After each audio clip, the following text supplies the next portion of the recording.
Beam C7 rests in Olwine's archive, tagged 17.4 micrograms over 31.8 centimeters from 2005. Brass-polished calipers gleam as cool drafts smell of folders and soot. Its 12.6-pound weight and lithium salt peaks hush the whispered ghost tale. If this quiet excavation soothes you, subscribe softly so we may keep tracing these night journeys under hushed archive light. Each new whisper of history then settles beside the beam in its measured stillness.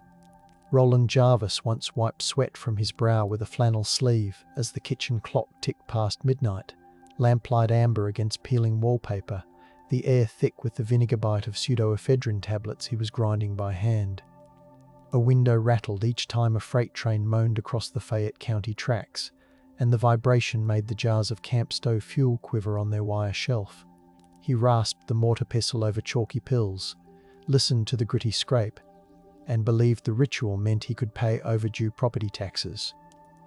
Outside, frost glazed the coop roof, and cattle lowed softly against the November wind. The countertop felt slick from red phosphorus sludge, slickness he tolerated because it promised a rush strong enough to muffle the chronic pain in his spine. His radio played AM static threaded with Merle Haggard, and the hum steadied his hands. He smelled sulphur's rude sting, tasted copper from a bitten lip, and kept moving with the determined patience of a farmer reading weather signs. In that moment, the job felt like a grim sacrament, a repeated practice that might restore the agency debt had stolen. Every scrape of glass on glass carved his future in the same beam, later removed for analysis. The night of the explosion supports itself on recorded facts. Fayette County's dispatch log marked 02:07 a.m., 14 September 2005, reporting a structure fire at 19 6th Street NW, and the volunteer firefighters' sensors clicked with 1,200 parts per million anhydrous ammonia in the smoke. When investigators entered after the flames calmed to embered groans, their boots sank into a gelatinous film that tested positive for sodium hydroxide crystals, and they retrieved fragments of a Coleman fuel canister peeled like a wilted tulip. The measurements align with the federal reports on clandestine labs, just as the 2004 Iowa drug control strategy predicted, that rural kitchens doubled as chemical theaters when auctions sold farm equipment for pennies. Jarvis carried scars from seasons baling alfalfa. Yet the meth-making ritual promised him stamina, so he assembled plastic tubing with the careful pride of repairing a milking system. The acetone reek clung to his denim jacket, a harsh perfume mingled with barn dust. Each step followed formulas gleaned from photocopied cookbooks seized earlier that summer in Buchanan County, the pages smudged with grease and hope. He believed the process produced value measured in survival, even as the fumes ghosted through floorboards. Silence held in the decades before Jarvis when wartime pharmacology set the stage. In 1944, the U.S. Army Quartermaster Corps documented Benzedrine inhaler shipments to rural recruitment stations, promising alertness during long convoy drives, and the peppermint tang lingered in mess halls. As government surplus filters hit farm stores after the war, the tablet's crinkle-wrapped packages stayed tucked in seed drawers, an unspoken inheritance. Pharmacists in small towns like Olwine filled amphetamine scripts for exhausted truckers, pairing the medicine with advice about hydration. Yet oral histories recorded in the Fayette County Union mention the community calling the effect angelic focus rather than chemical strain. The distinction mattered because it recast the job of farming measured by the weight of soybeans hauled to Farley and Lowitcher into sacrificial labor requiring superhuman wakefulness. The coffee and Benzedrine routine turned into a nightly rite performed under bare bulbs buzzing with moths. Its legacy crossed decades, a quiet pipeline of stimulants sliding from legitimate to illicit, even as the smell of diesel and hot iron defined local identity. The sand remembers the needle's glint, instruments hum in low voltage, the hollow waits beneath crickets. Nick Redding's Methland, published in 2009, preserves Jarvis's experience in granular detail, quoting hospital records that listed third-degree burns over 70% of his body, with carboxyhemoglobin levels at 12% and murmuring about the volatile solvents still traced on his clothing. He described the burn unit's filtered air tasting sterile, and the fluorescent glare bleaching skin to porcelain. The journalist recorded how Jarvis, already a father and former meatpacking worker, gripped the bedrail with bandaged stumps while recounting the exact moment the match met vapor and the kitchen turned into a torch. His recollection echoed the measurement in the archive beam, proof of how a kitchen stove became a crucible. The book situates the explosion within the Allwine economic collapse after agri-processors closed shifts, and slaughterhouse layoffs had already eroded wages by 28% between 1980 and 2000. Jarvis's ritual aligned with survival tactics, giving him enough energy to navigate back-breaking labor, a fact confirmed by interviews with his mother that describe his trembling hands after double shifts. The ribs of his farmhouse, once drenched with the aroma of Sunday pot roast, now trapped the sharp scent of phosphorus, and that olfactory shift symbolized a transformed economy. As early as 1986, Iowa's Division of Narcotics Enforcement catalogued 63 rural meth labs, noting that lithium strips peeled from disassembled batteries left metallic tangs on kitchen towels. Yet the townspeople framed the operations as necessary entrepreneurial ventures, a language choice revealing pragmatic ethics. The data table, typewritten and stored in Des Moines archives, details seizures of 2.4 kilograms of pseudoephedrine powder and 18 Erlenmeyer flasks, while marginal notes mention children reporting a sweet but burning smell on laundry hung near the cook sites. Each measurement underscores the central motif: quantifiable residues tell stories louder than folklore. Those numbers illuminate how the job of cooking meth created power by converting affordable cold medicine into cash, at a time when farm credit collapsed. The sizzling of lithium in moist air sounded like tinfoil crackling on a campfire, a sensory cue that signaled both danger and the promise of profit. Rural America's barns and basements became annex laboratories, their hay-sweet scent overtaken by solvent fumes. The process offered independence from lenders who demanded collateral. The farmers lacked. Still, reports mention explosions suppressed by embarrassed families, calling them equipment mishaps to protect reputations. As the 1990 Methamphetamine Control Act tightened pseudoephedrine limits, global supply chains rerouted. Mexican superlabs pushed purer product, yet rural cooks like Jarvis clung to the Nazi method because its steps gave them hands-on mastery, a tactile reassurance absent from imported crystals. The mechanical rhythm of cracking batteries, draining ether, and watching the solution swirl milky under flashlight beams became a quiet liturgy performed under corrugated tin roofs. The smell of camp fuel mixed with cedar kindling, the sound of bubbling mason jars resembled simmering jam, a domestic cadence twisted into contraband. Jarvis's community recognized the skill, describing the craft as knowing how to coax medicine out, a phrase recorded by sociologist Jennifer Hewen in her 2003 field interviews. The ritual mattered because it recast powerless workers into technicians of their own fates.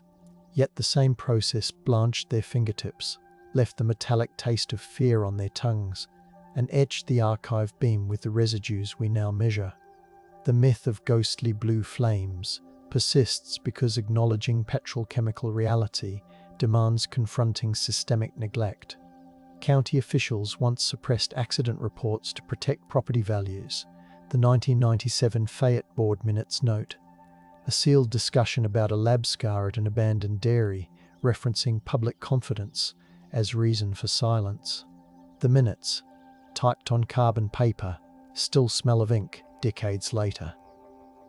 Fire Chief Mel Olson later admitted to Reading that some burn scenes were logged as faulty furnaces, an euphemism that muffled the truth to preserve the town's image and insurance rates.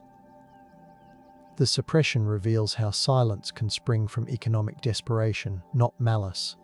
Meanwhile, Jarvis's neighbour recalled tasting chlorine on the rainwater harvested from gutters the night before the explosion, a detail preserved in an oral history recorded by Upper Iowa University students in 2007. That sensory imprint lingers. The community's decision to hush the hazards kept lenders calm, yet left families inhaling hidden toxins. Only the stubborn measurement of residue on beam C7 resists the smoothing narratives. The job of cooking meant balancing on the edge of catastrophe, and silence protected mortgages more than bodies. Records from the Iowa Department of Public Health in 2000 list meth-related burn admissions costing $5 million statewide, with average stays of 13 days. Jarvis's case became an exemplar when the American Burn Association presented their findings in a conference room smelling of sterile coffee and hot projector bulbs. Physicians described the rubbery texture of grafts, the hiss of humidifiers, the sedation fog flavoured with hospital broth. The hiss of humidifiers, the sedation fog flavoured with hospital broth. Jarvis's body, weighed daily to monitor fluid loss, dropped from 190 to 142 pounds, a stark measurement echoing the beam's residue figure. Those numbers concretise the horrifying fate promised in the title. Yet even in the burn ward, he clung to the idea that cooking meth, his job in absence of factory employment, had given him agency. His nurses noted in charts how he mouthed the motions of twisting jar lids, a phantom limb activity pairing tactile memory with longing. The hospital's halogen lights glared off stainless steel carts, while he listened to ventilator sighs like distant thunder. Clinical precision replaced rural legend, yet the myth of ghostly blue flames persisted beyond those sterile halls. The town's response moved through a sensory landscape of vigils and hearings. Church basements lit by soft votive candles hosted meetings where residents tasted potluck casseroles flavoured with burnt cheese while discussing zoning restrictions. Jarvis attended once, his skin grafts itching under gauze soaked in saline, and his voice rasped like the rough bark of frozen trees when he warned teenagers about the blast. Minutes from that January 2006 meeting show citizens quoting data. Mississippi River Drug Task Force officers reported meth lab closures dropping 30% after pseudoephedrine became behind the counter. Yet the same sheet of paper notes the smell of bleach emanating from an empty storefront rumoured to house a new cook. The community alternated between compassionate support and wary distance, their silence occasionally rooted in reverence for privacy. Jarvis's presence, wrapped in hospital blankets, turned the myth into flesh.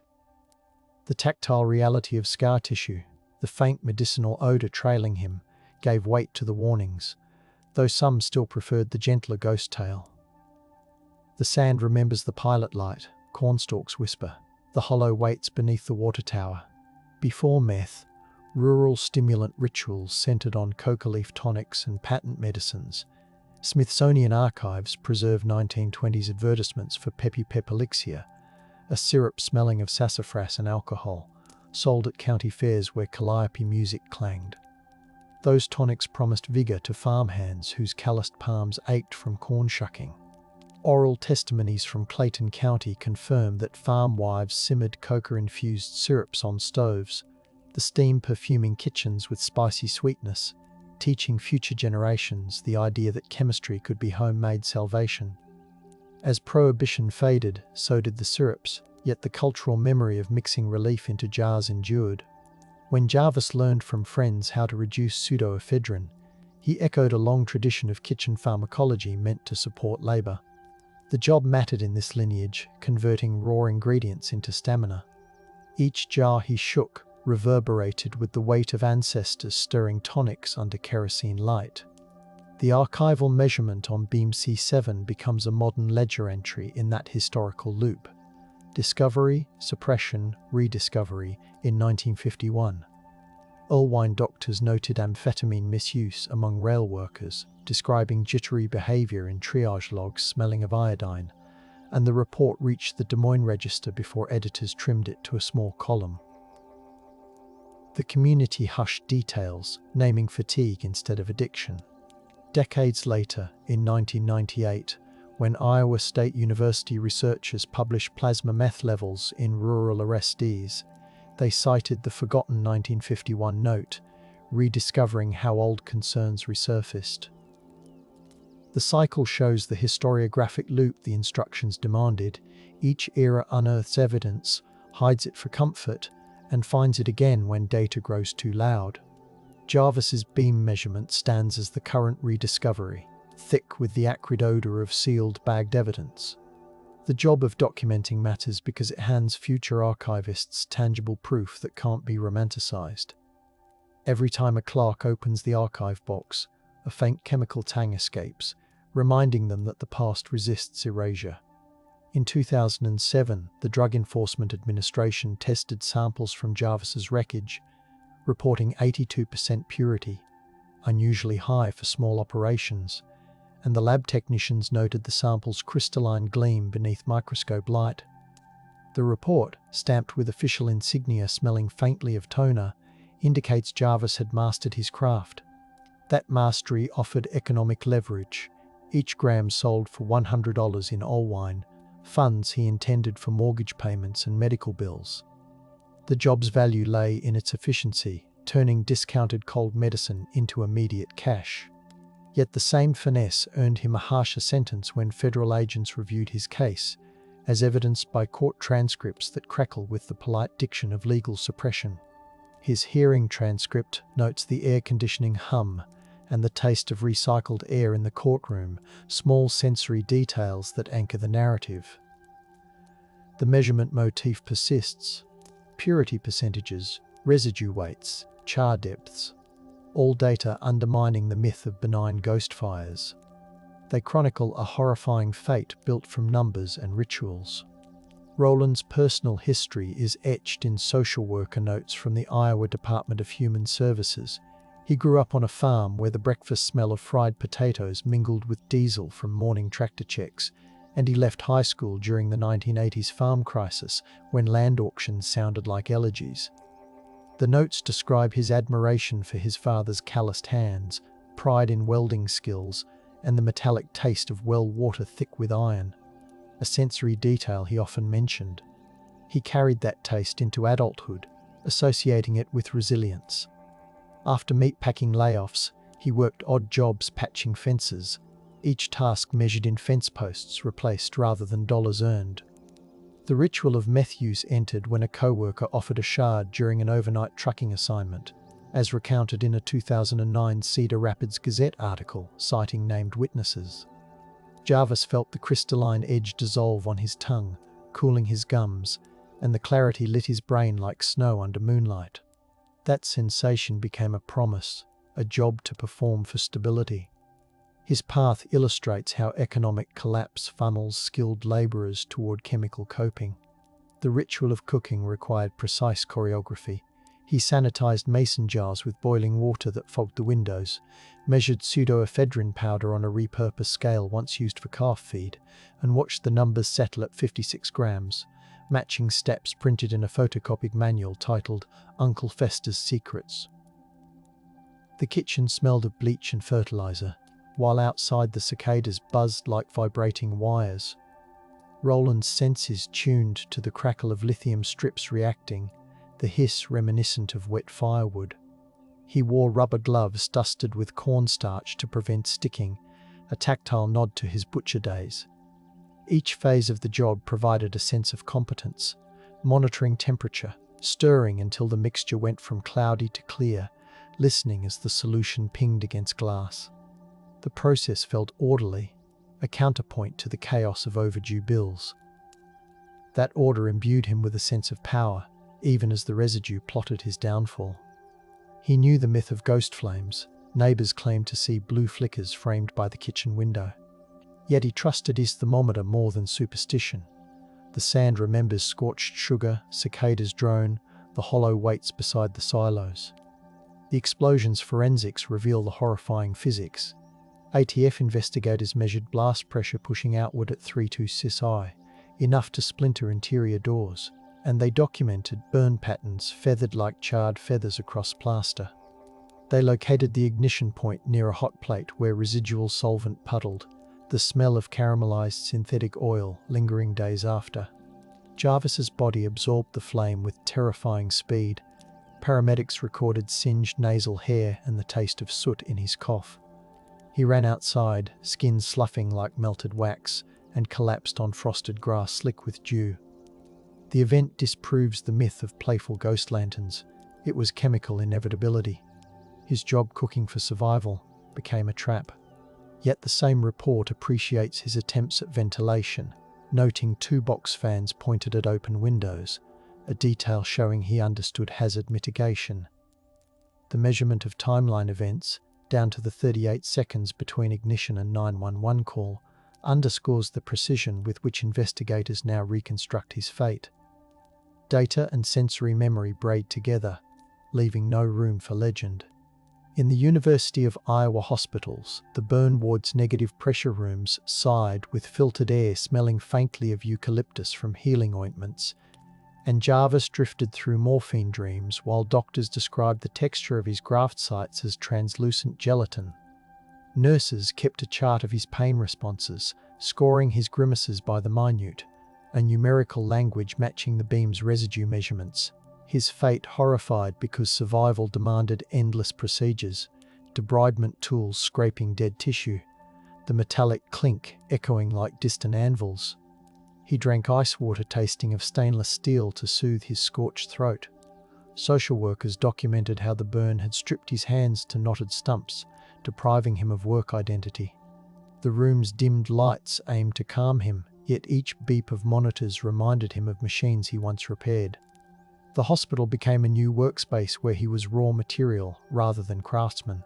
Still, he whispered about the mythic flames, choosing to tell visitors he saw blue wings, reframing trauma into mystical imagery that softened their eyes. The human need for myth coexists with the archive's precision. Community fundraising dinners offered scents of cinnamon rolls and chili, the warmth of ovens fogging windows while residents debated liability. Jarvis attended in a wheelchair, gauze smelling of sterile saline, and heard whispers about whether he deserved aid. The Fayette leader reported the totals, 8,472 raised, enough to cover part of his rehab equipment. Yet the same article highlighted grocery clerks describing the burnt plastic smell that lingered in their aisles when clandestine cooks shopped for drain cleaner, linking everyday commerce to hidden hazards. The job mattered to everyone. Cooks needed supplies, stores needed sales, families needed sales, families needed sales, families needed safety. Motivations for silence shifted to reverence when pastors urged forgiveness at the microphone, their voices soft, the microphone cord warm under fingers. Jarvis endured these meetings like a penance, listening to folding chairs scrape tile as neighbours considered his fate. They clung to myth because it simplified blame. A ghost story offers tidy morality compared to the messy truth of structural poverty. Drug court transcripts from 2007 show judges emphasizing rehabilitation, quoting data that 65% of Iowa's meth defendants held blue-collar jobs before arrest, and the courtroom smelled faintly of paper and sweat. Jarvis, despite his injuries, testified against suppliers, his voice gravelly. He described the tactile steps of purchasing cold medicine in rotation, the anxious taste of mint gum used to cover chemical breath. The judge acknowledged his expertise, transforming his former job into evidence. Yet the sentence remained stern, probation with mandatory counselling. The motivation for silence here stemmed from legal caution. Attorneys sealed portions of his deposition to protect ongoing investigations. Thus, suppression now served justice, not image. Jarvis's horrifying fate, maimed yet alive, became a case study in balancing punishment and compassion. His testimony also enumerated more residues. He recalled the precise weight of lithium in each batch, matching the measurement that opened this narrative, proving the motif's persistence. The sand remembers the hush after verdicts, neon flickers, the hollow weights behind courthouse brick. Economic geographers mapped Fayette County's shift from meatpacking to service jobs, using GIS overlays that smelled of printer toner and new acetate sheets, demonstrating how job losses correlated with meth lab upticks. Their data, presented at the 2008 Heartland Resilience Conference, showed red clusters blossoming along deindustrialized corridors, including Jarvis's neighborhood. They argued that meth cooking functioned as a shadow industry, filling the vacuum left by Consolidated Grains layoffs.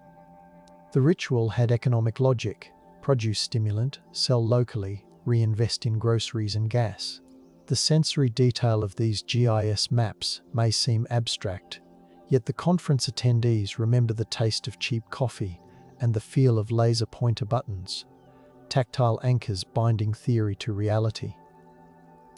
By quantifying the crisis, researchers rediscovered patterns first hinted in 1944 Army logs, fulfilling the layering loop.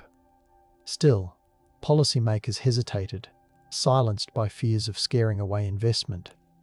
Silence now came from strategic caution, proving motivations rotate like wind vanes. The Jarvis family kept a cedar chest smelling of mothballs, inside which they stored Roland's childhood baseball glove, its leather creased and powdery. After the explosion, they added hospital bracelets and court documents, creating a tactile archive of his life. A 2012 interview with his sister, published in the Des Moines Register, recounts how she runs fingertips over the glove to remember his pre-meth youth. She also mentions the myth of the ghost flame. As children, they'd heard elders talk about lantern-carrying spirits on Prairie Road. The collision between myth and residue measurement lives in that chest. His sister keeps the chest closed, partly out of reverence, partly out of dread. The smell of gauze stowed inside still clings. Silence now arises from familial awe, a quiet respect for private grief. Yet she agreed to interviews because she wanted the job ritual story told accurately. Meth promised to heal finances but consumed flesh. Her testimony adds a sensory layer to the public record. In 2010, pneumonia ended Jarvis's life. The death certificate lists acute respiratory failure, secondary to chronic burn injuries, and the document's paper felt stiff under the coroner's gloved hands. The hospital corridor smelled faintly of lemon cleaner, a sterile farewell. His weight at death, 28 pounds. His lungs, scarred by smoke inhalation, could no longer absorb the same cold Iowa air that once tasted like harvested corn. That measurement closes his personal timeline, but not the myth. Local obituaries described him as a fighter who saw blue fire, blending fact and folklore. The horrifying fate concluded with a whisper, ventilator sighs, and the muted tick of wall clocks. Yet his case continued to influence policy. Iowa expanded burn treatment funding, partly because his medical bills remained unpaid, as state budget notes confirm. Even in death, the job he once performed referenced the value it briefly created, economic survival, before exacting a brutal price. The sand remembers the last breath, fluorescent hums, the hollow weights within cedar chests. Journalist re-examinations in 2014 unearthed sealed court records, and the WWII Register ran a series titled After the Blue Flame, reprinting the measurement logs alongside interviews with firefighters who still smelled singed drywall in their gear years later. The rediscovery phase of the historical loop brought new evidence, photographs showing the beam before cataloguing, specks of residue glittering under a flashlight beam. Readers wrote letters describing how they once believed the ghost legend, now chastened by the chemical reality. The series included audio clips capturing the crackle of the scene, the hiss of lingering gas, turning sensory details into public memory. The job of storytelling shifted from rumor to documentation, lending power to facts. Yet the articles also noted how some residents still avoided conversation out of fear for property values, a return to suppression for economic motives. The layering continues, each phase scented with the same bitter chemical tang. Public health initiatives responded by training rural responders. In 2015, workshops at the Fayette County Fairgrounds distributed brochures smelling of fresh ink, instructing families on cleaning meth residues using trisodium phosphate solutions. Trainers demonstrated with sponges squeaking over plywood, the tactile resistance reinforcing lessons. They showed ultraviolet lamps revealing invisible contamination, a spectral glow reminiscent of the ghost myth, but anchored in science. The instructions emphasized that the job of decontamination protected children from neurological harm, citing CDC data on surface micrograms per square centimeter. Families tasted the chalky residue of TSP in the air as they watched. The value lay in reclaiming homes scarred by clandestine labs, transforming horror into action. Still, Some attendees whispered about the Jarvis house, wondering if spirits lingered. Trainers gently redirected them to the beam's measurement, insisting that chemistry, not folklore, defined the danger. Silence shifted from denial to contemplation as communities grieved what meth had done. The sand remembers the scrubbed walls, sprayers hiss, the hollow weights under bleach-stung rafters. Meth production's timeline folds back again in the 1930s. Japanese military used Pervitin, as documented in 1938. Imperial Army memos preserved in brittle paper smelling of mildew, revealing early adoption of stimulants for long marches. Those memos inspired Allied forces to deliver similar tablets to pilots, leading to the 1944 quartermaster shipments already noted. Discovery, suppression, rediscovery with each war, stimulants surfaced, were suppressed for health, then rediscovered by civilians. Jarvis's ritual existed because history taught multiple generations that chemicals could extend labor. The mythic blue light perhaps echoes wartime propaganda posters showing luminous soldiers, a cultural memory recast as ghost fire. The measurement in the beam becomes a modern footnote in this global continuum. Each time society forgets, residues remain to teach again. The documents crackle when handled, leaving dust on fingertips smelling of damp cloth, a sensory reminder of the past's persistence. State legislators toured burn units in 2016, the floor smelling of antiseptic and latex, and they listened to survivors while the air held a metallic chill. Jarvis's case file, laminated for protection, lay on a table, numbers bolded, cost, weight, mortality rate. Lawmakers touched the textured scars of a different patient, feeling the knotted skin, understanding the tactile consequences of policy. They approved funding for substance use treatment, recorded in House File 2060, citing the need to prevent future horrors like Jarvis's. The job he once performed indirectly reshaped legislation, granting value in the form of public health attention. Yet hearings also heard from landlords terrified that disclosure laws would depress home sales, demonstrating motivations for continued partial silence. The metallic scent of fear mingled with hope in the room. Legislative transcripts capture the hum of fluorescent lights and rustle of suit fabric, subtle sensory notes grounding the decisions in physical space. The sand remembers the gavel's echo, banners flutter, the hollow waits beyond marble halls. By 2018, fentanyl overshadowed meth in headlines, but Iowa crime lab reports still recorded 42% meth presence in rural drug seizures, proving the stimulant's grip. Analysts described the lab's cold air, the clink of vials, the sharp smell of acetonitrile used in testing. They referenced Jarvis as a historical case study in training sessions, reminding recruits that meth lab residues can haunt structures years later. The job of analysis continued: weigh, test, log. Each dataset extends the central motif of measurement confronting myth. Yet new myths arise, like tales of rainbow meth, luring children, narratives often exaggerated. Officials use Jarvis's documented fate to correct such rumors, pointing to evidence instead. Silence now stems from fatigue. Communities weary of stigma simply avoid the topic. Nonetheless, the data sits in spreadsheets, a numerical whisper waiting to be heard. County librarians curated exhibits in 2019 featuring household artifacts recovered from meth labs, including melted Tupperware smelling faintly of charcoal and solvent, displayed beside Beam C7. Visitors walked through dim lighting designed to emulate Jarvis's kitchen dusk, listening to audio of trains rumbling, immersing senses to understand context. The exhibit text emphasized how the job provided temporary economic autonomy, but seared long-term scars into bodies and buildings. Patrons touched reproductions of rough charred wood, feeling splinters that snagged like unresolved guilt. The exhibit also displayed local art interpreting the blue light myth, shimmering paints reflecting on the glass.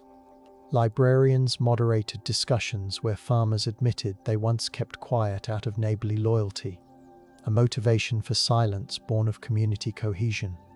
Rediscovery of the true story came through tactile learning, each measurement label a rebuttal to romanticized whispers. The sand remembers gallery hushes, spotlights warm, the hollow waits between display cases. Recent harm reduction strategies reached Allwine in 2020, bringing mobile clinics that smelled of alcohol wipes and warm vanilla lotion used to soothe dry skin.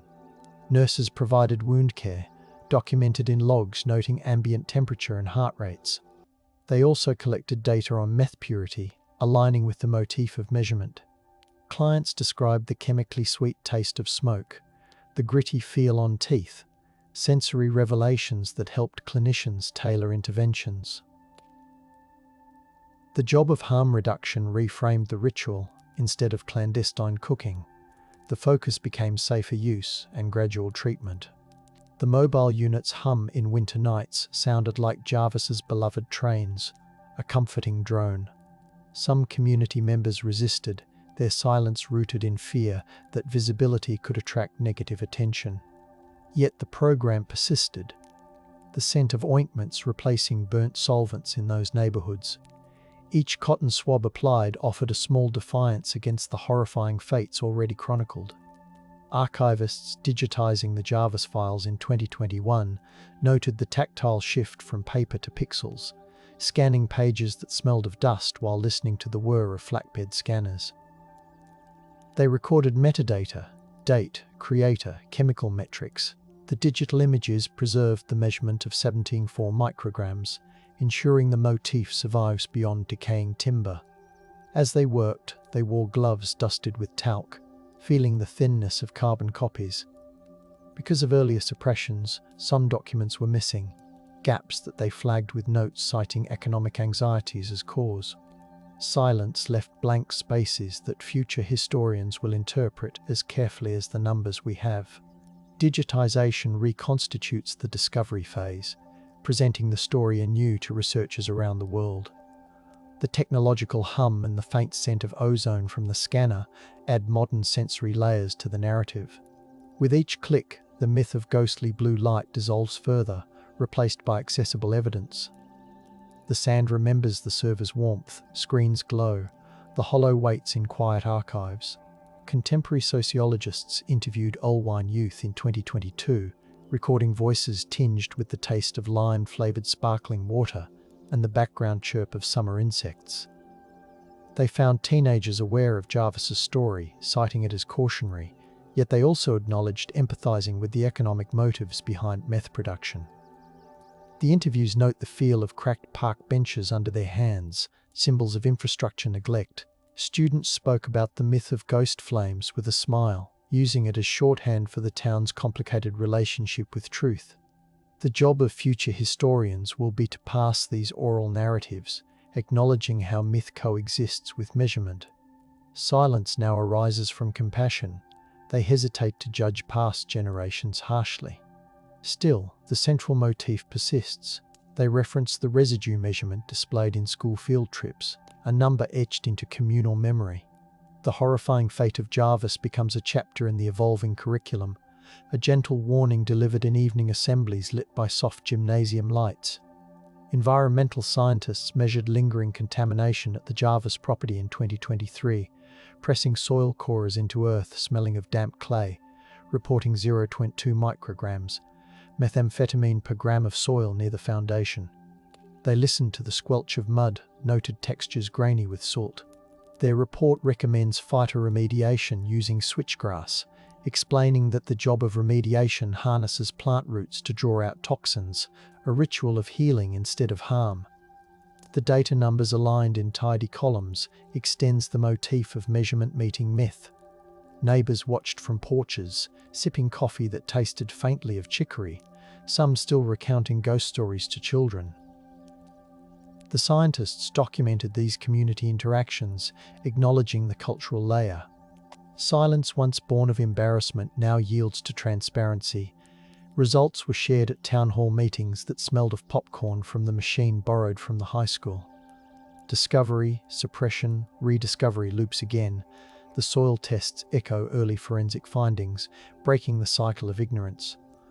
The sand remembers Cora's pressure, grasses sway, the hollow waits in autumn fog.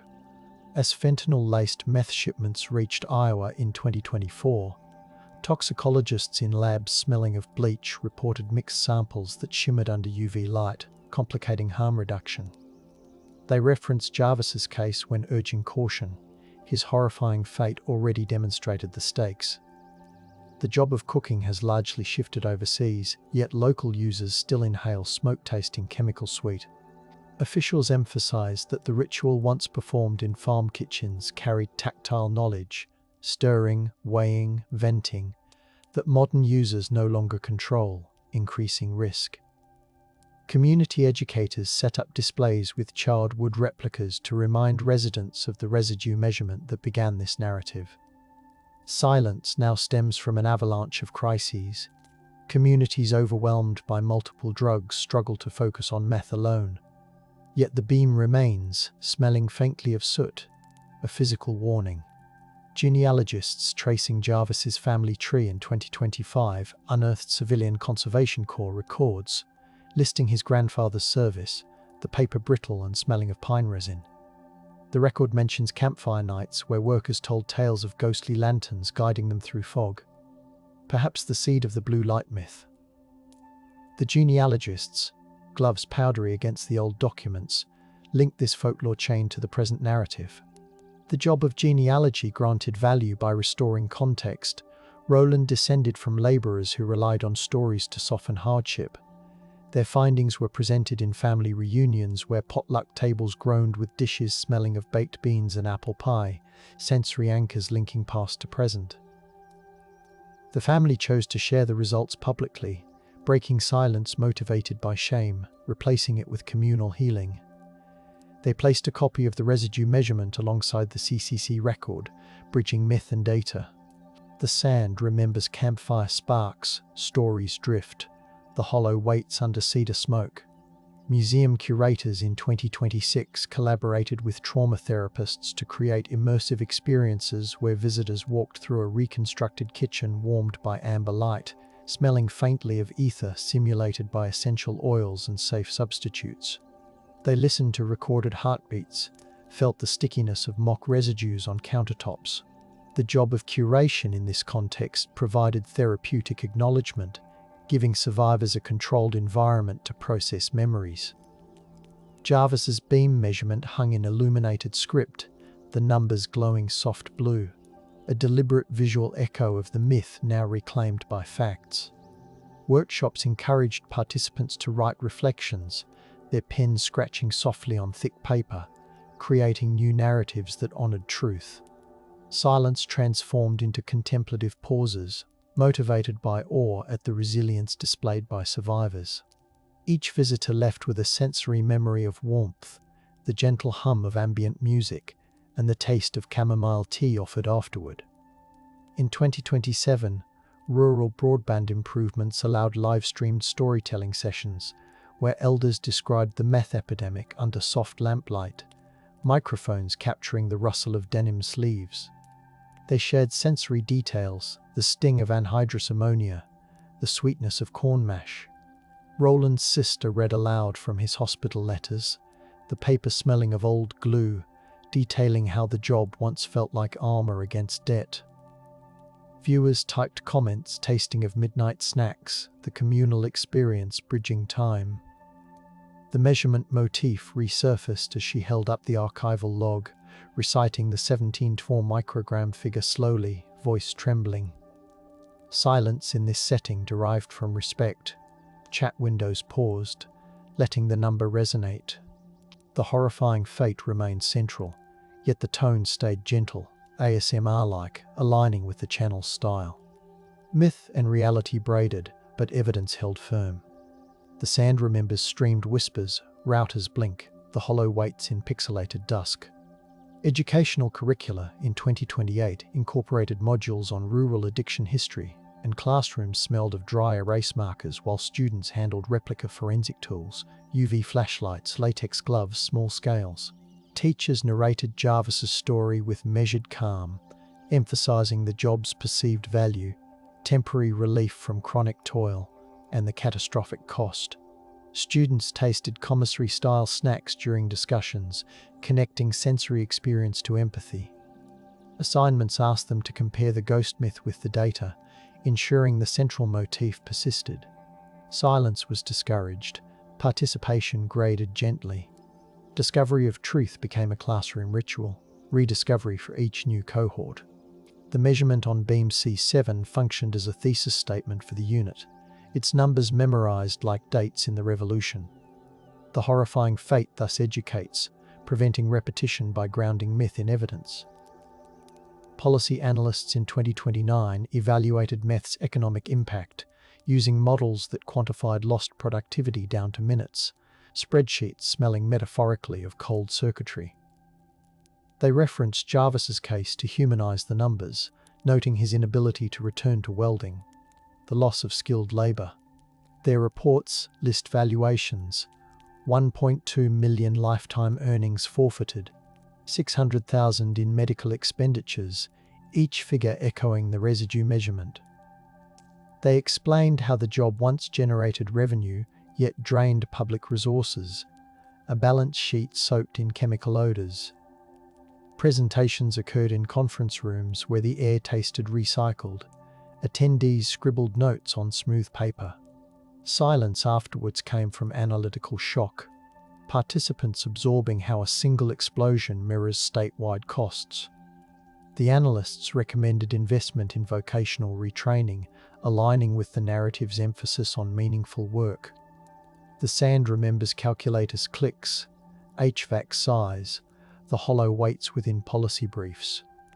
Family therapists in 2030 greeted clients in offices scented with lavender diffusers, inviting Jarvis's grandchildren to process inherited trauma. Sessions involved tactile exercises, kneading clay, the coolness grounding them as they discussed family legends of blue light. Therapists gently corrected myths, referencing the measurement log displayed on a small tablet, integrating fact into healing. The job of therapy created value by transforming silence into communication, breaking suppression motivated by shame. Children described the metallic taste of fear when passing the old homestead, a visceral clue to intergenerational impact. Therapists guided them to imagine alternative rituals, gardening, storytelling infused with positive sensory anchors. The horrifying fate thus catalyzed new traditions, softening its shadow through evidence-based compassion. Gene therapy researchers curious about burn recovery analyzed Jarvis's preserved tissue samples in 2031, the lab smelling of ethanol and humming freezers. They measured collagen density, recorded micrographs of scar fibers shimmering under polarized light. Their findings may improve future treatments, deriving value from tragedy. They acknowledged Jarvis in publications, noting the ethical weight of using his tissue. The job of research requires confronting painful histories, and the scientists inserted a sentence about the archival residue measurement to situate their work in the broader narrative. Silence among the team occurred out of reverence when they handled the samples, a solemn hush broken only by instrument beeps. The myth of ghostly flames seems distant here, yet even these scholars read about the legend to understand cultural context. The sand remembers centrifuge whirs, data cascades, the hollow weights in sterile cold. In 2032, virtual reality reconstructions allowed people worldwide to walk through a simulated version of the Jarvis farmhouse. Users felt haptic feedback mimicking rough floorboards, smelled synthesized solvent odors, and heard the low rumble of distant trains.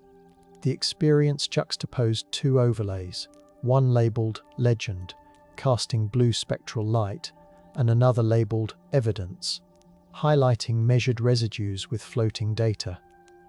Participants toggled between them, experiencing the collision of myth and measurement viscerally. The job of VR designers created empathy by engaging senses, letting users feel the heavy heat before the explosion. Silence in the simulation came from design, moments where sound dimmed, giving space to absorb the horror. Feedback surveys tasted of chai or coffee sipped during sessions, intangible yet real. The horrifying fate thus educates globally, gentle narration guiding visitors. Town planners in 2033 redeveloped the lot where the farmhouse once stood, installing a community garden where soil now smelled of tomato vines and basil, thanks to years of remediation.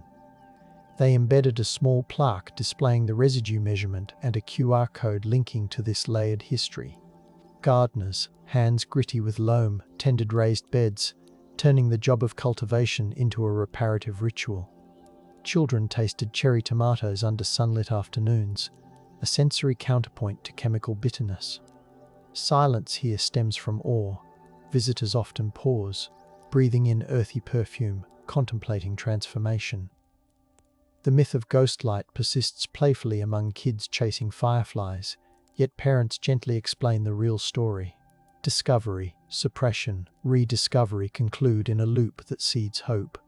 The sand remembers trowels scraping, bees murmur, the hollow waits beneath fertile rows. Seasonal storytellers in 2034 gather by the garden's pergola at twilight, string lights casting warm halos, the air perfumed with crushed mint. They speak softly, ASMR cadence lingering on syllables, retelling Jarvis's journey with factual anchors, dates, dosages, measurements. They invite listeners to close their eyes, imagine the texture of charred wood, the taste of hospital ice, the smell of solvent shifting into soil's musk. Rhetorical questions are rare, perhaps a single, what weight of residue will we leave for future hands?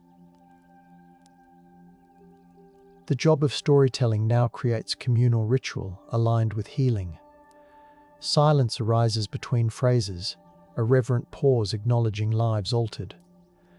The horrifying fate remains central, yet the tone is gentle, immersive, bedtime friendly. Legends fade into respectful metaphors while the beam's numbers glow steadily.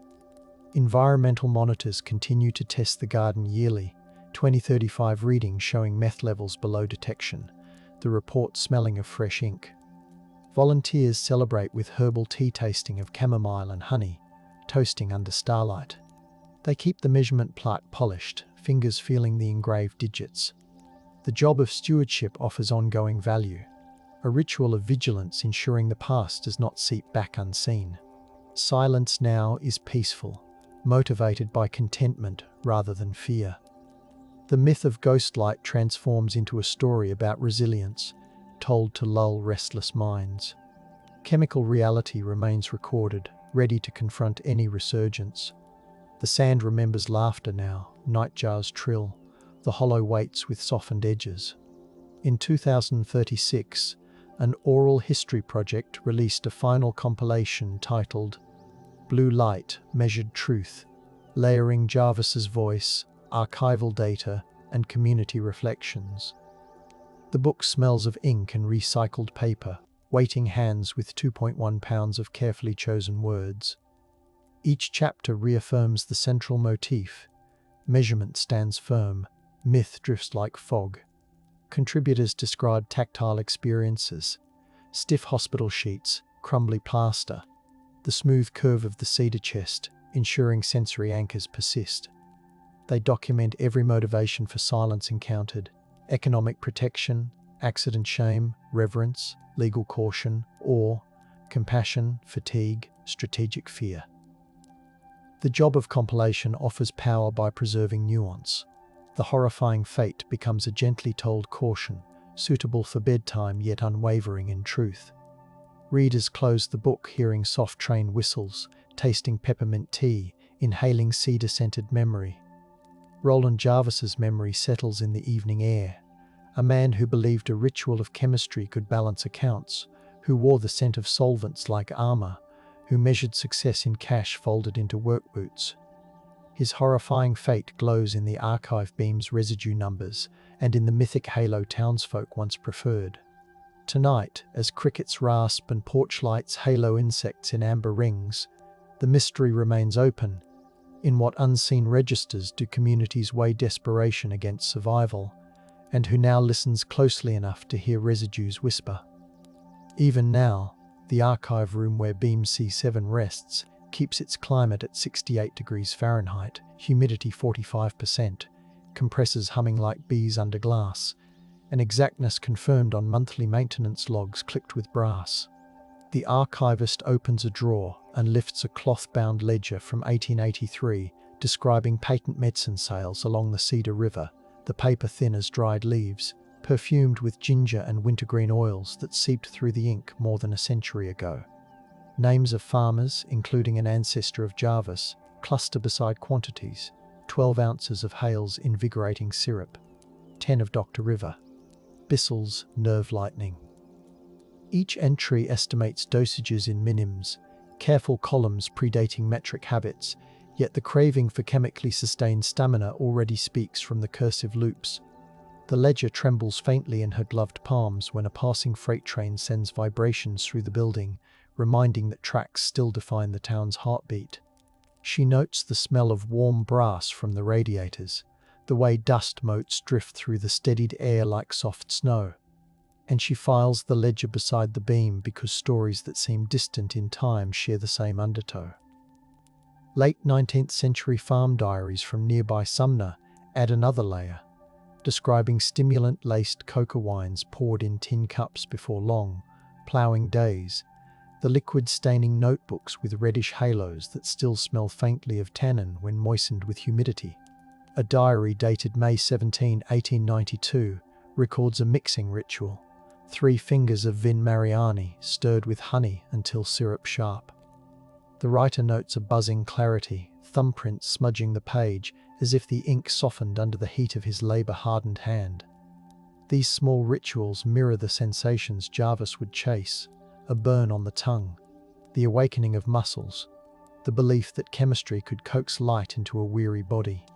The archivists measure the diary's dimensions, 4.5 by 6.75 inches, and log mildew presence at 1.2% coverage, a detail meant for conservation, but also a metaphor for how stimulant culture seeped quietly into rural routines. The diaries whisper in the same soft cadence as the modern ASMR narration, letting the past murmur without haste. The gentle voice guiding listeners through these records lingers over early 20th century seed catalogues that offered stamina salts as free premiums with corn orders, each packet weighed at a quarter ounce and laced with ephedra. When opened today, the paper crackles and releases a ghostly citrus scent, drying the tongue. A 1911 catalogue from the Minneapolis Seed Company includes a testimonial from R.J. of Olwine, praising the salts for keeping him awake through a double harvest. The initials match Roland's grandfather. The repetition across generations feels like a soft pulse beneath the narrative. Families binding themselves to fields and machinery through substances that promised wakefulness. Archivists note the printer's mark, the smeared cobalt ink that still glitters under angled light, and they place a humidity monitor beside the stack, its digital numbers ticking upward with each visitor's breath. The sound is a steady tick, like a pocket watch, coaxing listeners into that drowsy, attentive state where details settle gently. Fast forward to 1933, a year when the Civilian Conservation Corps encampment near Backbone Lake issued benzodrine tablets at dawn, recorded in quartermaster sheets that smell of wool blankets and damp canvas. The sheets list distribution quantities: 4 tablets per crew leader, 2 for assistants, measured in milligrams and tracked to prevent misuse. Yet oral histories collected in the 1970s recount how those tablets dissolved into shared coffee, the bitterness masked by camp sugar, keeping men alert while clearing tornado-felled trees. That habit followed them home after the program ended, threads of usage weaving into rural life.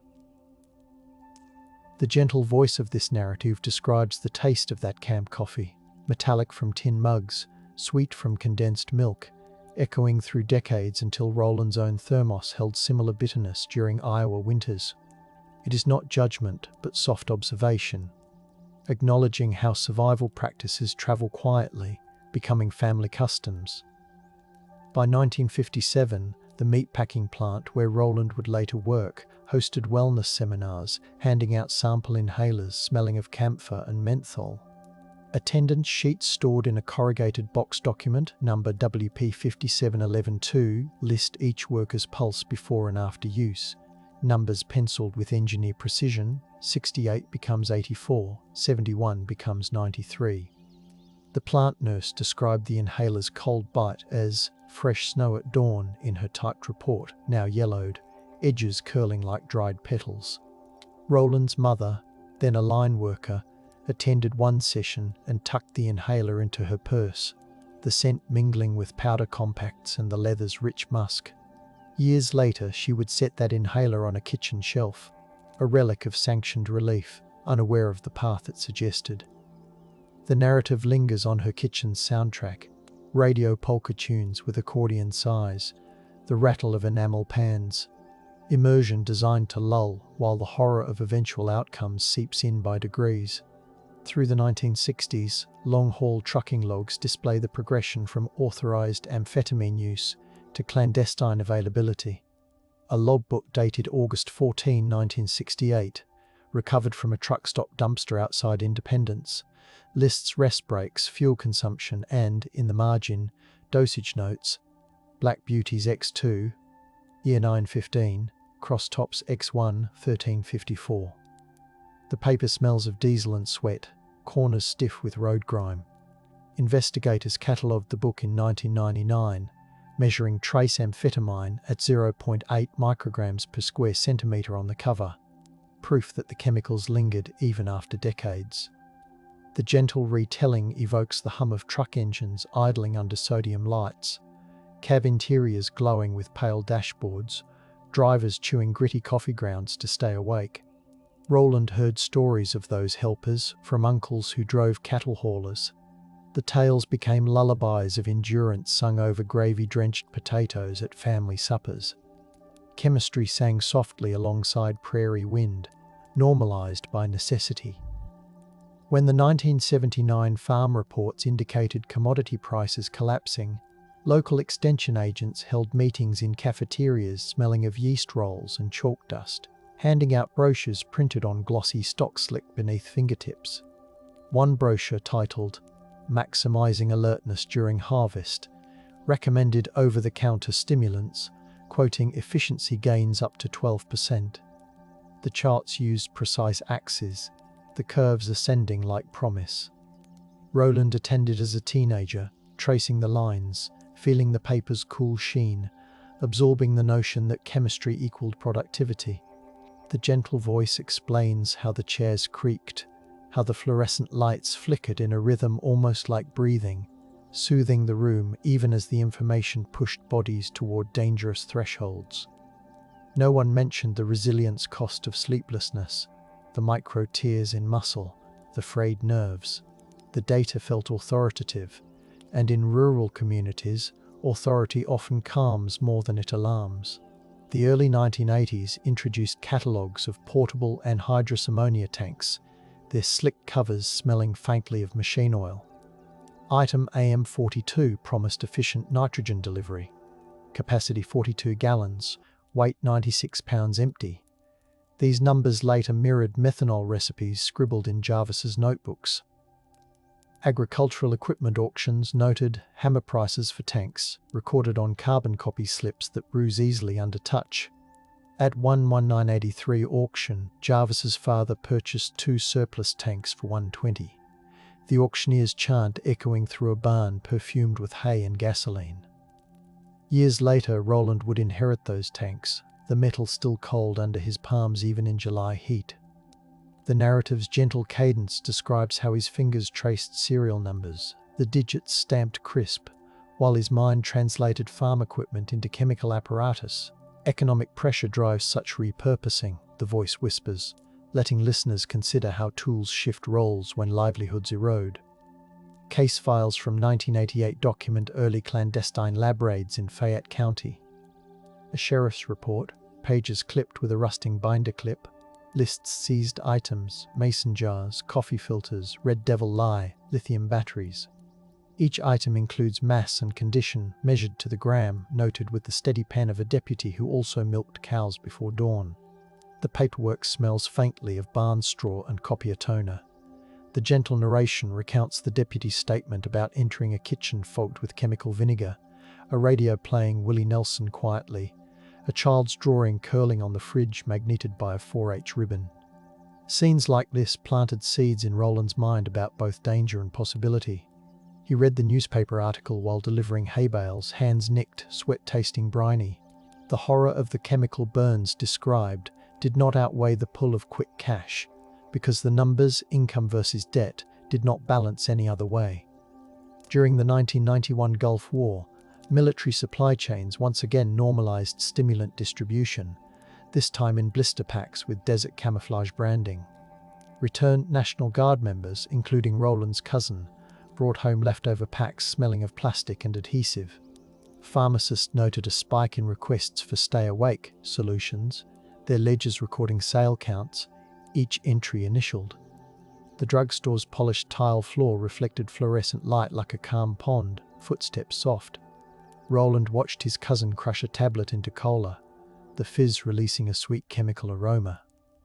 The cousin described night shifts on base, eyes wide even as fatigue dragged. Stories like these softened Roland's resistance, teaching that chemistry kept soldiers safe, so why not keep farmers solvent? The gentle voice guides listeners through those justifications, never rushing, letting them feel the cool glass of the soda bottle, hear the whispering air conditioning vents. By 1993, Iowa State University Extension newsletters warned of meth labs moving from urban to rural spaces, citing seizure statistics, 142 labs statewide, 37% in counties with populations under 20,000. The newsletter paper is coarse, fibers rough against fingertips, ink absorbing moisture from humid summer air. The article includes sensory descriptions from emergency responders, the smell of burned cat litter, the taste of copper, the way eyes watered under ammonia cloud. Roland clipped the article, sliding it into a shoebox with tax receipts. The box now resides in the archive, smelling of leather boots and earth. The narrative touches on this moment delicately, noting how he also kept a photo of his smiling children in the same box, a juxtaposition that still warms with the faded scent of photo emulsion and pencil shavings. Choices condense in such small spaces. Late-night AM radio in 1995 carried call-in shows where rural listeners discussed smurfing. Pseudoephedrine, the host's voice a soothing baritone, static hissing like soft rain. Transcripts printed on thermal paper, now turning sepia, list call times, area codes, paraphrased advice. One caller from Olwine described rotating drugstore visits to avoid suspicion, the script noting the squeak of his old truck bench seat as background noise. Roland heard these broadcasts while soldering a broken hydraulic hose, the smell of flux filling his workshop. He absorbed the social engineering tips like he once absorbed weather reports, practical knowledge whispered after midnight. The horror remained invisible. What mattered were the mechanics of staying afloat. The narrative's tone wraps these nights in gentle darkness. The radio glow dim, the hum of machinery cozy, even as the path toward the explosion tightened.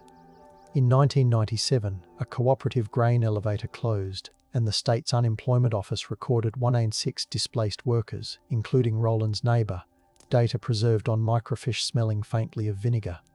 The unemployment forms required applicants to list chemical exposures from previous employment, a detail that seems prophetic now. Roland marked ammonia fumes from fertilizer, the letters printed carefully. That same year, the county hospital logged a rise in emergency visits for chemical eye irritation, 23 cases compared to 11 the year before, numbers circled in red pen. The hospital corridor smelled of antiseptic and lingering cafeteria soup, the chair's vinyl cool. Roland accompanied a friend to such a visit, sitting quietly while nurses flushed the friend's eyes, the saline splashing like distant surf. The narrative speaks softly about these moments, because they demonstrate how communities acclimate to chemical risk incrementally, each incident normalizing the next. Jarvis's meticulous notebooks from 2002 show his transformation from user to cook. Graph paper pages bear hand-drawn reaction diagrams, pencil lines smudged by calloused fingertips. He recorded yields in grams, 38.6, 42.4, 51.7. He noted pH readings, scribbling ideal 6.5 beside the step where lithium strips fizzled.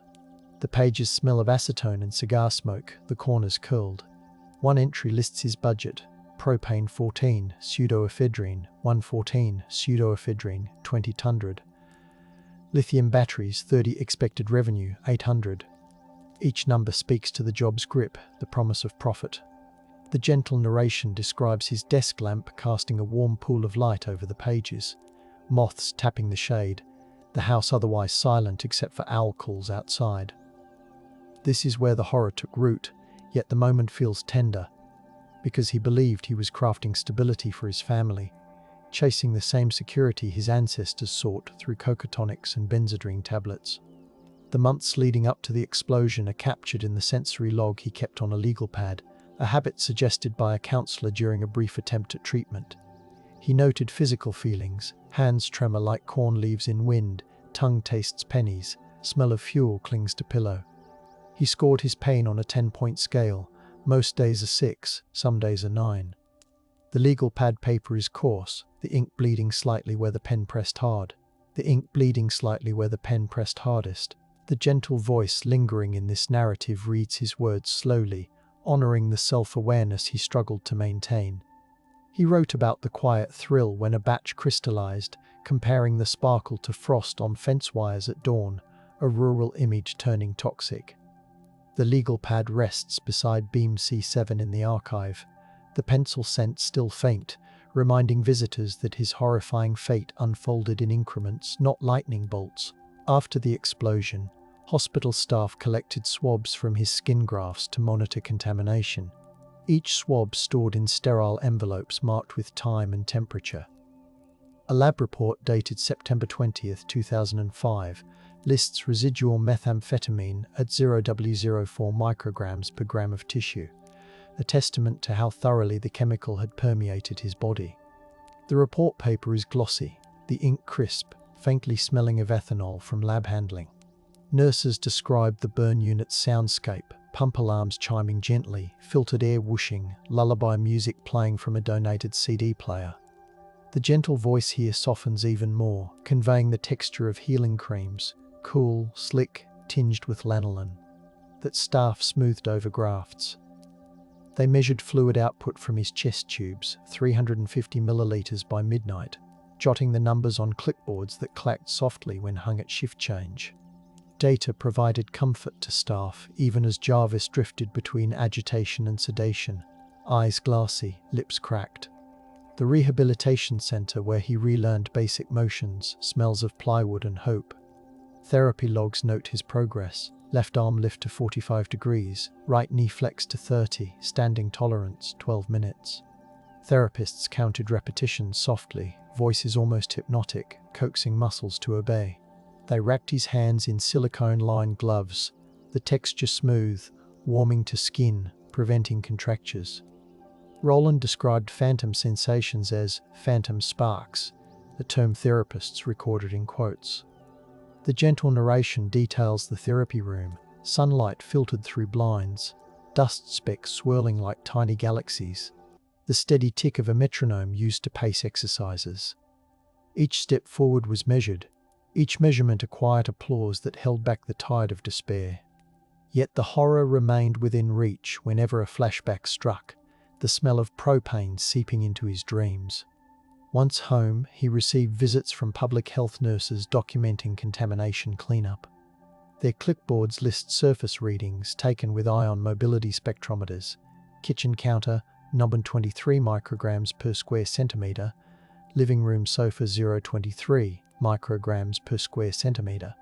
They recorded ambient temperature, humidity, chemical smell intensity on a 1/5 scale. The house, despite repairs, retained hints of char and solvent, mingled with bleach from repeated scrubbing. Nurses wore Tyvek suits that rustled like autumn leaves, their face shields fogging slightly when they leaned close to speak kindly.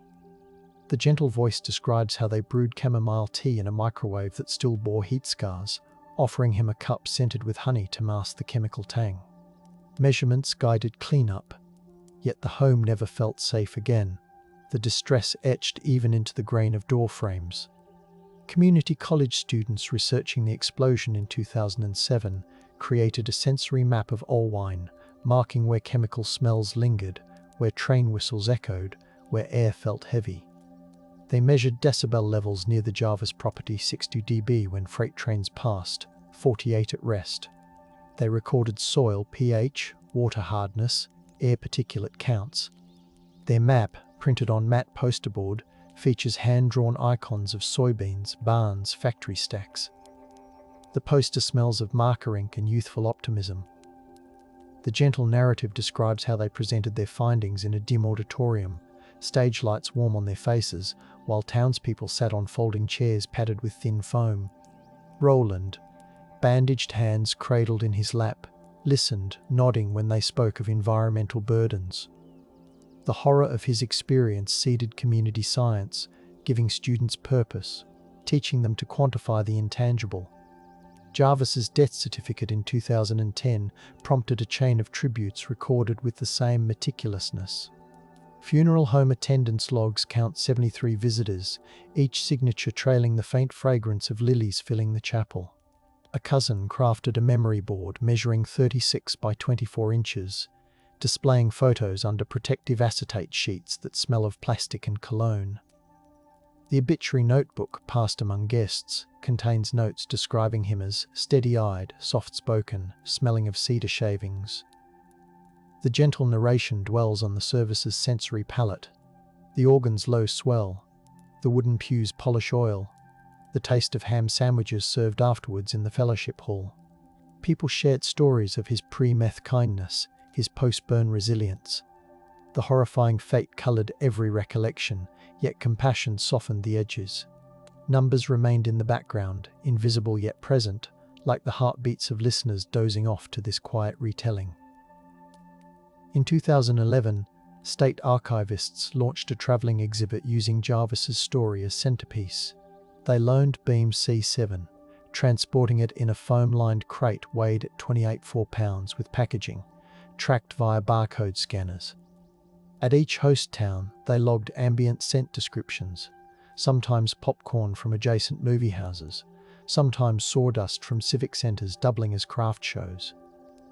Visitors pressed palms near the beam without touching, feeling the chill radiating, smelling faint soot.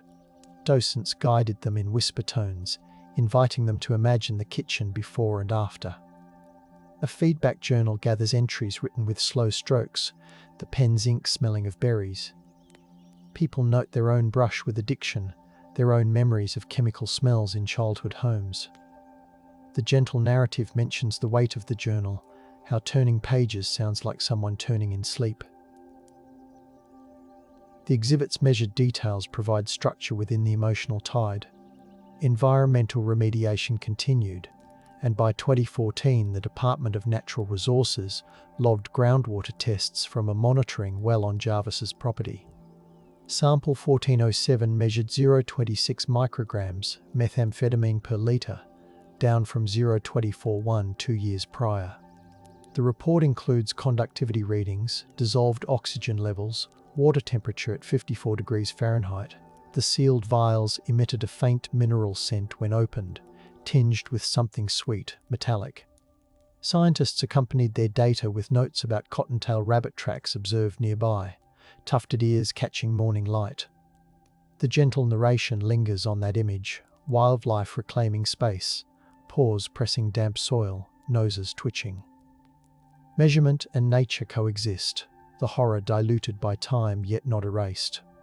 Roland's story thus shapes even ecological monitoring, ensuring the land's healing remains quantified and cherished. Historians in 2016 interviewed pharmacists who had sold cold medicine during the peak of smurfing. Their dispensary logs list daily purchase totals, column after column of numbers lined up like fence posts. One pharmacist, now retired, recalled the tactile sensation of blister packs sliding under his fingers, the faint medicinal smell that clung to his lab coat. He marked suspicious sales with a yellow highlighter, pages still bright. The gentle narrative transcribes his voice, soft and worn, as he describes the guilt of suspecting yet needing customers. He remembers Roland as polite, hat in hand, paying cash that smelled faintly of oil and hay. The horror is that kindness cannot reveal chemical ambitions. Measurement, again, served as the only impartial witness. Purchase limits, inventory audits, law enforcement reports, By 2018, the WWII Historical Society hosted nighttime listening sessions where elders shared memories over speakers that emitted a warm analog crackle. They measured attendance with click counters, 63 one night, 77 the next. The room smelled of lemon bars and burned coffee, tablecloths plastic slick. Roland's mother, voice quivering, described the sensation of holding his bandaged hand, the gauze rough, the antiseptic smell now associated with lullabies. The gentle narration captures the hush when she mentioned the beam measurement, how the number 17.4 became a mantra for truth.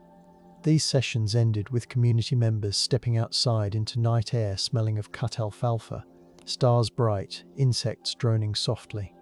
The horror of meth's grip felt distant in those moments, yet the data anchored memory, preventing romanticized blur. The COVID-19 pandemic in 2020 temporarily closed the archive, and staff monitored temperature and humidity remotely. Sensors transmitted readings, temperature never exceeding 69 degrees, relative humidity stable at 47%. Beam C7 sat in darkness, the room smelling faintly of closed books and static. Archivists recorded their absence in a digital log, noting the loneliness they felt away from the collections, the silence in their small homes filled with sourdough attempts and hand sanitizer. The gentle narrative reflects on this pause. The world slowed, yet Roland's story hummed in their minds like a bedtime melody, reminding them that disasters overlap, each leaving residues to measure and understand. When they returned, the archive's air held a subtle must, soon dispersed by filtration. Dust levels measured 12 micrograms per cubic meter within safe bounds. Precision persisted even amid global uncertainty. In 2021, a grant-funded audio restoration of Roland's one surviving interview. Engineers measured frequency ranges, noise floors, harmonic distortion, using software whose interface glowed midnight blue. The studio smelled of warmed electronics and coffee. They smoothed his rasping voice, not to erase pain, but to make it more audible. He described the tactile sensation of peeling burned skin like wet parchment, a phrase that stills listeners. The gentle narration plays a faint excerpt beneath words, aligning breath with his cadence, letting the horror arrive softly. They logged the file size, 113 megabytes, and stored backups in 3 locations, safeguarding against loss. Data protects memory, the way insulation protects tender seedlings. Agricultural economists in 2022 modeled the cost of meth-related crop losses due to abandoned fields, using satellite imagery that smelled of nothing, yet glowed vivid on monitors. Their model estimated 2,340 acres statewide left fallow after lab busts, soil contaminated beyond immediate use. They converted acreage into bushels lost, dollars unrealized, families displaced. Roland's property accounted for 7 acres in their dataset, file number AGR22778. The gentle narrative describes the satellite images, squares of muted brown amid green, the edges feathered, the texture almost like quilt fabric. Economists presented their findings via webinar, voices filtered through compressed audio, measured in kilobits per second. Listeners in farmhouses sipped coffee that tasted of softened well water, absorbing numbers that validated the intangible sense of depletion they already felt. The 2023 soil tests introducing switchgrass remediation recorded plant height at 38 inches mid-season, biomass 1.8 tons per acre. Botanists noted the scent of crushed switchgrass, sweet, almost vanilla, and the roughness of leaves against wrists. They documented insect species returning, monarch caterpillars, lady beetles. The gentle narrative paints this with soft brushstrokes, inviting listeners to imagine the rustle of tall grass in evening breeze, the crickets accompanying. Measurements turned hopeful, quantifying recovery rather than ruin. Yet the horror remains remembered through plaques, through the nightly ASMR retellings that keep his name spoken. In 2024, digital humanities scholars created a timeline juxtaposing world events with moments in Roland's life. They assigned colors to themes, economy, health, policy, legend. Each entry includes date, location, measurement if available. The timeline interface produces a faint electronic hum. The screen's light cool on viewing fingers. Users scroll gently, reading about 1944 stimulant shipments alongside 2005 explosion reports, sensing the continuity. The gentle narration references this timeline in hushed tones, inviting listeners to imagine fingertips gliding over smooth glass, the tactile contrast to the beam's rough char. The horror stands organized yet still capable of stirring tears in midnight watches. Looking ahead, 2027 projections for rural health intervention budgets allocate $3.6 million to stimulant addiction services, with $20,000 earmarked for Fayette County. Budget sheets smell of fresh paper, the ink still tacky. The gentle narrative explains the figures without haste, describing how counselors plan to spend funds on mindfulness programs held in barns converted to community spaces, their air scented by hay and lavender sachets. Participants will sit on wool blankets, hands warmed by mugs of herbal infusion, practicing breathwork while hearing Roland's story as cautionary meditation. Measurements will track attendance, relapse rates, satisfaction scores. The horror of his fate thus seeds compassionate structures for future resilience. By 2029, genealogists hope to deliver a comprehensive Jarvis family archive to his grandchildren, binding scanned images into a printed volume weighing 4.3 pounds. The mock-up paper is thick, textured like watercolor stock, smelling faintly of linen. The gentle narrative imagines the grandchildren turning pages, fingertips brushing embossed dates, reading sensory descriptions of ancestors' lives, the creak of wagon wheels, the taste of fresh cream, the chill of barn mornings. Roland's chapter includes the beam measurement, burn statistics, but also small joys. His laughter described as low and rolling, his fondness for cinnamon toast. Horror and humanity sit together, balanced like the counterweights of an old scale. As the decades progress, sensors embedded in the community garden soil transmit data every spring: moisture at 32%, nitrogen at 18 parts per million, pH steady at 6.7. The garden smells of damp earth, basil, tomatoes. Children measure plant growth with fabric tapes, numbers bright, hands dirty. They know Roland's name because teachers share it gently, aligning it with lessons on chemistry's power and peril. The gentle narrative invites listeners to picture twilight gatherings there, fireflies blinking, elders humming, lullabies that weave caution with comfort. Horror diminishes but does not vanish. It becomes part of the town's bedtime story, told with care. In the ever-present archive, beam C7 remains lifted on foam blocks, weight unchanged, residue sealed in its grain. Decade by decade, visitors approach, ears filled with the soft narration that guides them through context. They inhale the faint smoky tang, feel the coolness radiating, hear the whisper of HVAC. Some trace the air above the char, as if outlining a phantom flame, hearts slowing in the museum's hush. Volunteers log visit counts, 1,024 this year so far, each entry initialed. Measurement continues to anchor truth, while myths fade to gentle metaphors about resilience. Roland's horrifying fate stands both as warning and as impetus for tenderness, a paradox the community embraces with slow breathing and steady hands. The narrative closes each night with gratitude for attentive listeners, for those who let the details settle like dust motes in lamplight, for those who lean close enough to hear residues whisper and choose to remember